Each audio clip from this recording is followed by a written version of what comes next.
بارش مسلسل برس رہی تھی۔ سڑک تقریباً سنسان تھی، ہوا میں عجیب سی نمی تھی اور آسمان پر کالے بادل تھے۔ علی اپنی گاڑی چلا رہا تھا، وہ کئی گھنٹوں سے سفر میں تھا۔ اسے اپنے دادا کی وراثت میں ملی تھی ایک پرانا گھر، شہر سے بہت دور جنگل کے کنارے پر، جہاں اب کوئی نہیں رہتا تھا۔ لوگ اسے حویلی کہتے تھے، مگر مقامی لوگ ایک اور نام استعمال کرتے تھے، واپس نہ ہونے والا گھر۔ علی نے کئی بار یہ نام سنا مگر کبھی سنجیدگی سے نہیں لیا، اسے ایسی باتوں پر یقین ہی نہیں تھا۔ آخرکار گاڑی رک گئی، سامنے وہ گھر موجود تھا، بہت بڑا، بہت خاموش، غیر معمولی حد تک ویران۔ گھر کی کھڑکیاں بند تھیں، دیواروں پر بیلیں چڑھی تھیں اور مرکزی دروازہ ہوا کے ساتھ آہستہ آہستہ ہل رہا تھا۔ علی چند لمحے وہیں کھڑا رہا، اسے پہلی بار محسوس ہوا شاید لوگوں کی باتیں اتنی غلط بھی نہیں تھیں۔ اچانک اس کے پیچھے آواز آئی، بیٹا وہاں مت جانا۔ علی چونک گیا، اس نے مڑ کر دیکھا، ایک بوڑھا آدمی کھڑا تھا، سفید داڑھی، کانپتے ہاتھ اور خوف زدہ آنکھیں۔ علی نے پوچھا، کیا ہوا؟ بوڑھے نے گھر کی طرف دیکھا اور دھیمی آواز میں بولا، اس گھر نے مجھ سے میرا بیٹا چھین لیا۔ علی خاموش ہو گیا۔ بوڑھے نے پھر کہا، وہ اندر گیا تھا، پھر کبھی واپس نہیں آیا۔ علی نے ہلکا سا مسکرا کر کہا، شاید کہیں اور چلا گیا ہو۔ بوڑھے نے سر ہلایا، نہیں، میں نے اسے خود وہاں دیکھا تھا، مگر وہ واپس نہیں آیا۔ علی کی پیشانی پر شکن پڑی، اگر واپس آیا تھا تو پھر؟ بوڑھے کی آنکھوں میں اچانک آنسو آ گئے، جو واپس آیا وہ میرا بیٹا نہیں تھا۔ یہ کہہ کر وہ آہستہ آہستہ چلتا ہوا دور چلا گیا۔ علی کچھ لمحے وہیں کھڑا رہا، پھر سر جھٹکا دروازے کی طرف بڑھا۔ اس نے دروازہ دھکیلا، دروازہ کھل گیا۔ اندر مکمل خاموشی تھی، اتنی خاموشی کہ اپنی سانسوں کی آواز صاف سنائی دے رہی تھی۔ فرش پر موٹی دھول جمی تھی، مگر ایک چیز جو عجیب تھی، دھول پر تازہ قدموں کے نشان تھے، جیسے کوئی چند منٹ پہلے ہی وہاں سے گزرا ہو۔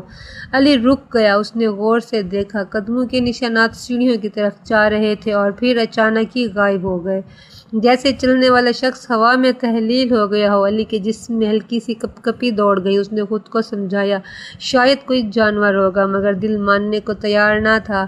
اچانک اوپر سے آواز آئی، جیسے کوئی لکڑی کے فرش پر آہستہ آہستہ چل رہا ہو۔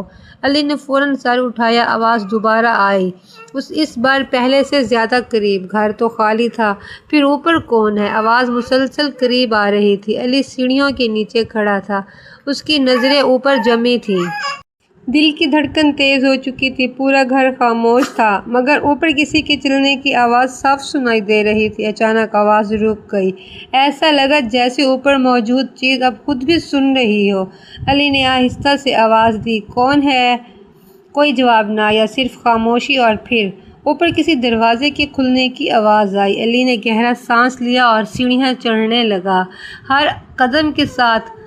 قدم کی آواز پورے گھر میں گونج رہی تھی، جیسے گھر برسوں بعد کسی انسان کی موجودگی محسوس کر رہا ہو۔ اوپر پہنچ کر علی نے چاروں طرف دیکھا، لمبا سا راہداری نما حصہ تھا، دونوں طرف کئی کمرے تھے، تمام دروازے بند تھے سوائے ایک کے۔ راہداری کے آخری سرے پر ایک دروازہ آدھا کھلا تھا اور وہ آہستہ آہستہ ہل رہا تھا۔ علی آہستہ سے چلتا ہوا اس کی طرف آیا، فضا مزید سرد ہوتی جا رہی تھی۔ اچانک اس کی نظر دیوار پر لگی، ایک تصویر پر پڑی۔ یہ ایک خاندان کی تصویر تھی، ماں، باپ، دو بچے، سب مسکرا رہے تھے، مگر کسی نے تمام چہروں پر سیاہی پھیر دی تھی۔ صرف ایک چہرہ بچا تھا، ایک چھوٹی بچی کا، اور اس کے نیچے خون جیسے سرخ رنگ سے لکھا تھا، میں اب بھی یہاں ہوں۔ علی کے جسم میں کپ کپی دوڑ گئی، اس نے فوراً نظریں ہٹا لیں اور آخری کمرے تک پہنچ گیا۔ دروازہ دھکیلا، کمرہ خالی تھا، صرف ایک پرانا بستر، ایک میز اور ایک لکڑی کی الماری، لیکن کمرے کے درمیان میں زمین پر ایک ڈائری پڑی تھی، جسے کوئی جان بوجھ کر وہاں چھوڑ گیا ہو۔ علی نے ڈائری اٹھائی، اس پر دھول نہیں تھی، گویا کسی نے حال ہی میں اسے ہاتھ لگایا تھا۔ اس نے پہلا صفحہ کھولا اور اس پر جو تاریخ لکھی تھی وہ تھی 18 جولائی 2006۔ نیچے تحریر تھی، اگر تم یہ پڑھ رہے ہو تو فوراً یہ گھر چھوڑ دو، میں نے بھی یہی غلطی کی تھی جو تم کر رہے ہو۔ علی کی پیشانی پر پسینہ آ گیا، اس نے اگلا صفحہ پلٹا، پہلی رات مجھے قدموں کی آواز سنائی دی، دوسری رات کسی نے میرا نام پکارا، تیسری رات میں نے تہہ خانے کا دروازہ دیکھا، اور چوتھی رات تحریر اچانک ختم ہو گئی، جیسے لکھنے والا مزید لکھ ہی نہ سکا ہو۔ اچانک کمرے کا دروازہ زور سے بند ہو گیا۔ علی اچھل پڑا، اس کے ہاتھ سے ڈائری گر گئی۔ کمرے کی فضا بدل گئی تھی، اب وہاں عجیب سی بدبو تھی، جیسے نمی اور پرانی مٹی کی ملی جلی بو۔ اچانک الماری کے اندر سے کسی چیز کے ٹکرانے کی آواز آئی، پھر خاموشی چھا گئی۔ علی ساکت کھڑا تھا، اس کی نظریں الماری پر جمی تھیں۔ اس بار آواز زیادہ زور سے آئی، جیسے اندر سے کوئی باہر نکلنے کی کوشش کر رہا ہو۔ علی کے ہاتھ کانپنے لگے، مگر تجسس خوف پر غالب آ گیا۔ وہ آہستہ آہستہ الماری کے قریب گیا اور دروازہ کھول دیا۔ الماری خالی تھی، مگر اس کے پچھلے حصے میں ایک خفیہ دروازہ موجود تھا۔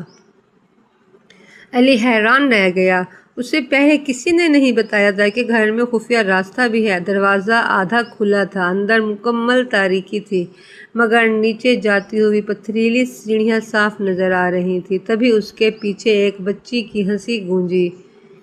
علی کا خون منجمد ہو گیا، وہ فوراً مڑ گیا، مگر کمرہ خالی تھا، کوئی نہیں تھا، صرف دیوار پر لگی وہی تصویر۔ اور اب اس تصویر میں موجود چھوٹی بچی کا چہرہ پہلے جیسا نہیں تھا، اس کی مسکراہٹ کچھ زیادہ ہی عجیب لگ رہی تھی، جیسے وہ علی کو ہی دیکھ رہی ہو۔ اور اسی لمحے خفیہ راستے کے اندر سے کسی نے سرگوشی کی، نیچے آؤ۔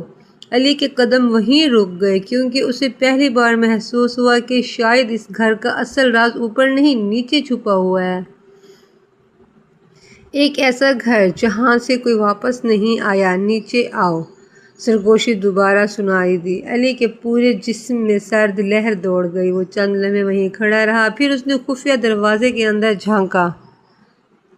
نیچے گہرا اندھیرا تھا اور پتھریلی سیڑھیاں بہت دور تک جا رہی تھیں۔ تجسس اب خوف پر غالب آ چکا تھا۔ علی نے موبائل کی ٹارچ جلائی اور نیچے اترنا شروع کر دیا۔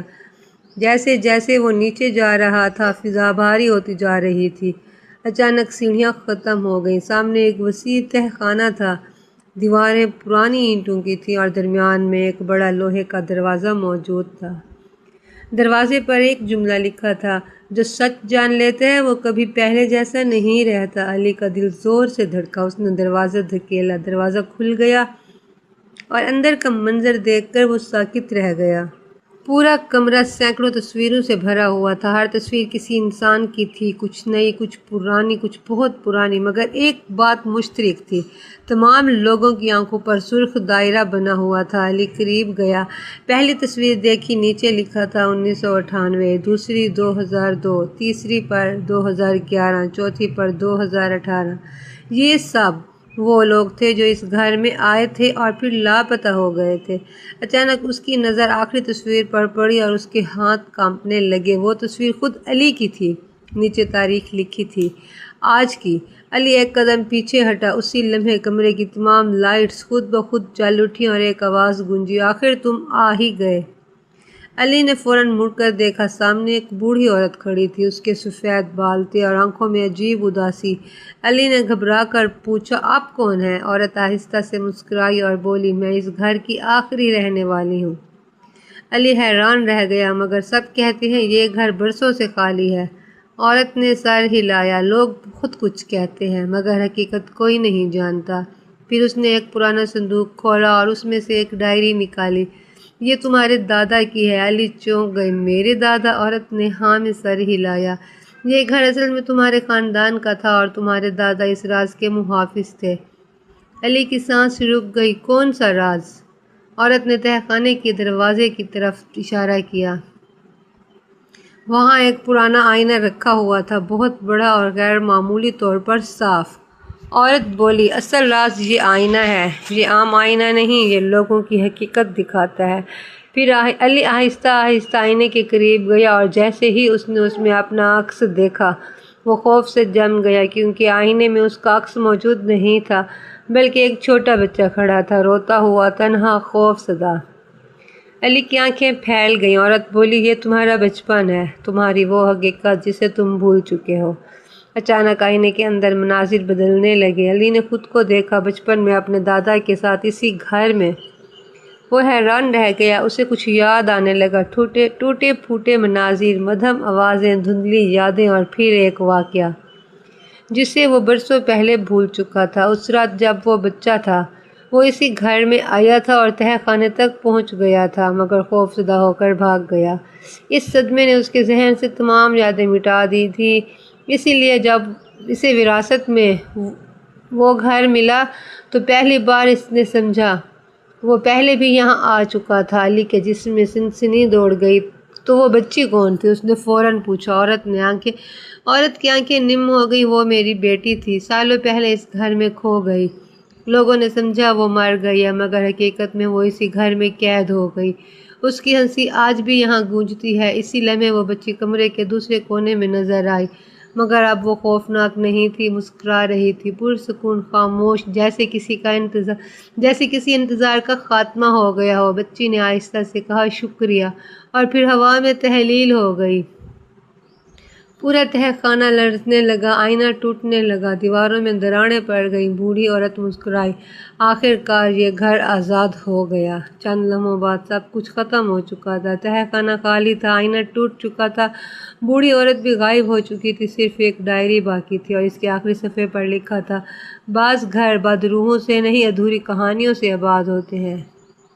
6 ماہ بعد علی نے وہ گھر بیچنے سے انکار کر دیا۔ اس نے اسے ایک لائبریری میں بدل دیا۔ لوگ وہاں آنے جانے لگے، بچوں کی ہنسی دوبارہ گونجنے لگی، اور برسوں بعد اس گھر سے لوگ واپس بھی آنے لگے۔